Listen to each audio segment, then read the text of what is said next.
Welcome back. Break پہ جانے سے اطہر من اللہ صاحب نے ایک بات کی کہ کچھ لوگ کلیش آف انسٹیٹیوشنز کرانا چاہتے ہیں. خرم دستگیر صاحب، یہ کون سے لوگ ہیں جو کلیش آف انسٹیٹیوشنز کروانا چاہتے ہیں؟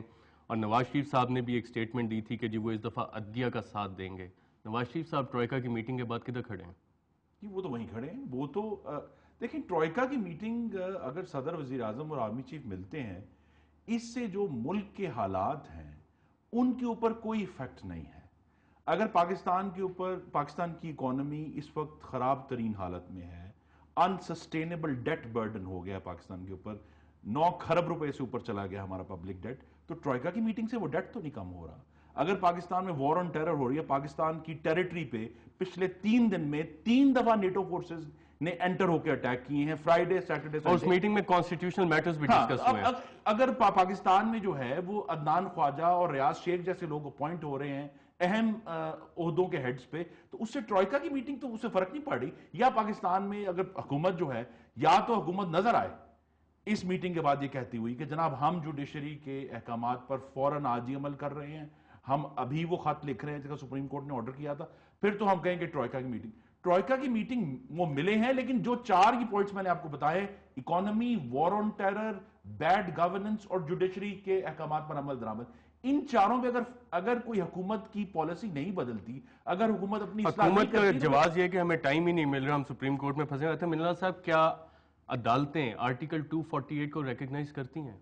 دیکھیے جی، سب سے پہلی بات یہ ہے، جو یہ جتنا بھی ایشو ہے اور جو بنا ہے، یہ ایشو اس لیے بنا ہے کہ 10 ماہ ہو گئے اور حکومت جو باہر عدالت کے 248 کا ذکر کرتے ہیں، عدالت کے سامنے کبھی نہیں کرتے.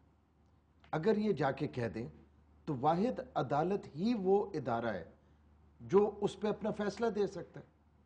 اور جہاں تک آصف زرداری صاحب کے باقی کیسز ہیں، وہ سارے کھل گئے ہیں پاکستان کے اندر، لیکن ان میں باقی اکیوز جو ہیں ان کا ٹرائل بھی شروع ہے. صرف ان کا ٹرائل رکا ہوا ہے جب تک یہ صدر رہیں گے، اور یہ یہاں پہ پنڈی میں بھی کیسز کھلے ہوں.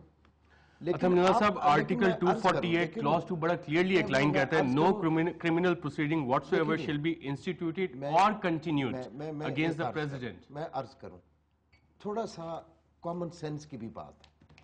اگر کوئی صدر یا گورنر اپنے ملازم کو گولی مار دے تو اس کے بعد یقیناً اس چیز پہ بحث نہیں ہوگی کہ یہ آرٹیکل 248 کے تحت ان کو امیونٹی ہے کہ نہیں.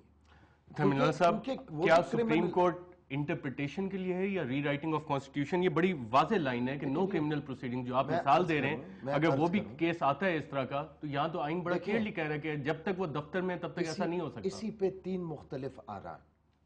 ایک رائے یہ ہے، اور جو اوور ویلمنگ رائے ہے، کہ یہ آئین کا حصہ ہے اور اس کو بہت سارے وکلاء یعنی اس کو رد نہیں کرتے. لیکن ایک رائے یہ ہے کہ گو کہ یہ موجود ہے، لیکن خط لکھنا جو ہے وہ اس امیونٹی کے زمرے میں نہیں آتا. اب یہ ایک ایسی رائے ہے کہ میں یا خرم صاحب جو ہے اس پروگرام میں ہم تو فیصلہ نہیں کریں گے.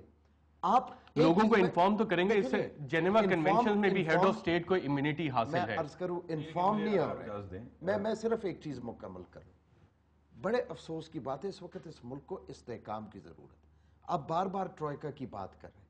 میں سمجھتا ہوں کہ اس وقت ہم سب کو فوج کے پیچھے کھڑا ہونا چاہیے، کیونکہ جو جنگ وہ لڑ رہے ہیں اور ان کے جوان اور ان کے ینگ افسر جو شہید ہو رہے ہیں، این ممکن ہے صاحب اس پہ بھی ساروں کی سپورٹ موجود ہے. اگر سپریم کورٹ سے فارغ ہوں گے تو اس پہ کنسنٹریٹ کریں گے.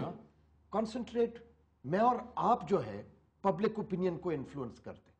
جب میں اور آپ ایک ہی ایشو کو ڈسکس کریں گے تو ہم سارے ایشوز کو دیکھیں. اطہر من اللہ صاحب نے بلوچستان کی بھی بات کی، مسنگ پرسنز کا کیس بھی ہے بلوچستان میں، اتنے لوگوں کی پیٹیشن بھی پڑی ہے. سپریم کورٹ کیوں نہیں ان ایشوز کو ٹیک اپ کرتی تاکہ اس پہ بھی بحث ہو؟ دیکھیں، آپ وہ کیوں نہیں ٹیک اپ کر رہی ہے؟ آج صرف وہ آپ کے اس میں نے دیکھا جسٹس جاوید اقبال صاحب کی طبیعت ٹھیک نہیں تھی، ورنہ وہ تو ریگولرلی لگ رہے ہیں، مسنگ پرسنز کے لگ رہے ہیں. عدلیہ دیکھیں، عدلیہ سب کچھ نہیں کر سکتی ہے. ایک چیز ہمیں ماننے پڑے گی کہ 63 سالوں میں اور 11 سال ہم ایوب خان کو بھی برداشت کیا، میں نے تو کبھی اتنا شور نہیں سنا ان کے خلاف. ہم نے ضیاء الحق کو برداشت کیا, 11 سال برداشت کیا. اطہر اللہ صاحب سوال یہی ہے کہ کیا ہماری عدالتیں اب سیاسی عدالتیں ہوگی اور ہم جوڈیشل کو کروانا چاہتے ہیں؟ اس میں تو پہلے تو ملٹری کو ہوتے تھے نا. اس میں عدالت کا سوال ہی نہیں ہے.